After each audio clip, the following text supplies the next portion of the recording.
এই দেশের জনগণ হতে দেবে না ইনশাআল্লাহ। দেশের জনগণ, ছাত্র জনতা, বিভিন্ন শ্রেণী পেশার মানুষ জুলাই জাতীয় সনদের আইনি ভিত্তির জন্য নভেম্বর মাসের মধ্যে গণভোট চায়। সংগ্রামী জনতা, অন্তর্বর্তীকালীন সরকারের মন্ত্রী উপদেষ্টা পরিষদ সংশোধিত গণপ্রতিনিধিত্ব আদেশ আরপি অনুমোদন করেছে। এই আরপিওর জন্য নির্বাচন কমিশনের পক্ষ থেকে প্রস্তাব গিয়েছিল। নির্বাচন কমিশনের সংস্কারের জন্য অন্তর্বর্তীকালীন সরকার যে সংস্কার কমিশন করেছিল, সেই সংস্কার কমিশনের সুপারিশ ছিল যে নির্বাচনের জোট এবং দল অন্তর্ভুক্ত হয়ে প্রত্যেক দল নির্দিষ্ট প্রতীকে নির্বাচন করবে। এটা অন্তর্বর্তী সরকারের গঠিত সংস্কার কমিশনের প্রস্তাবের আলোকে অন্তর্বর্তীকালীন সরকার এটাও অনুমোদন দিয়েছে। আজকে কোন কোন মহল সেই আরপিওর কোন আদেশ পরিবর্তন করতে চায়। দেশের জনগণ এটাকে ষড়যন্ত্রমূলক মনে করে। দ্বিতীয় যে কথা, লেভেল প্লেইং ফিল্ড। আমরা 2014 ভোটারবিহীন নির্বাচন, 2018 দিনের ভোট রাতে হয়েছিল, 2024 আমি দামি স্বামী স্ত্রীর নির্বাচন হয়েছিল, মামা বাগিনার নির্বাচন হয়েছিল, শেখ হাসিনার বাগ্নি বাগিনার নির্বাচন হয়েছিল। সেই নির্বাচন আমরা চাই না। আমরা অত্যন্ত আন্তরিকতাপূর্ণ পরিবেশে, উৎসব মুখর পরিবেশে জাতীয় নির্বাচন চাই।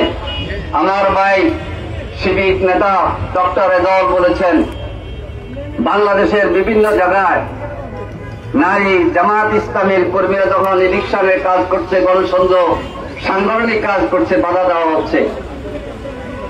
এই যারা আগে নারী স্বাধীনতার কথা বলে মুখে ফেনা যাচ্ছে, জামাত ইসলামের নারী কর্মীরা যখন দাওয়াতি কাজ করে, ইলেকশনের কথা বলতে যায়, তাদেরকে উঠান বৈঠকে বাধা দেওয়া, কোরআন ক্লাসে বাধা দেওয়া, তাদের ঘরে বসে বৈঠক করে দাওয়াত দিতে বাধা দেওয়া, এটা কোন গণতান্ত্রিক আদর্শ? এই জন্য আমরা এই দাবি জানাতে চাই স্বরাষ্ট্র মন্ত্রণালয়ের কাছে। আপনি আইন শৃঙ্খলা ভালো আছেন বলে নির্বাচনে আশাবাদ ব্যক্ত করেছেন। মাননীয় স্বরাষ্ট্র উপদেষ্টা নোয়াখালী, নওগাঁ, জিনেদা সহ যেখানে জামাত ইসলামী নারী কর্মীদের উপরে আঘাত করেছে, তাদেরকে বেজ্জতি করেছে, তাদেরকে লাঞ্ছিত করেছে, তাদেরকে অবিলম্বে আপনারা গ্রেফতার করে দৃষ্টান্ত স্থাপন করুন যে মাঠ লেভেল প্লেইং ফিল্ড আছে।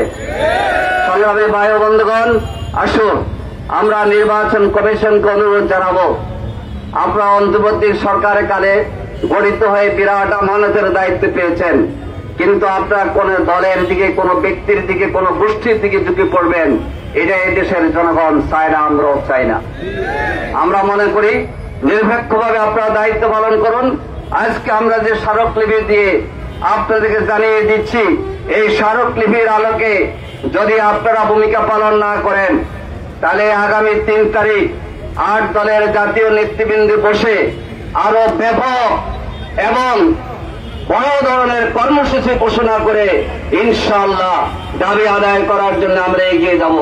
আপনাদের সকলকে মিছিলের শরীক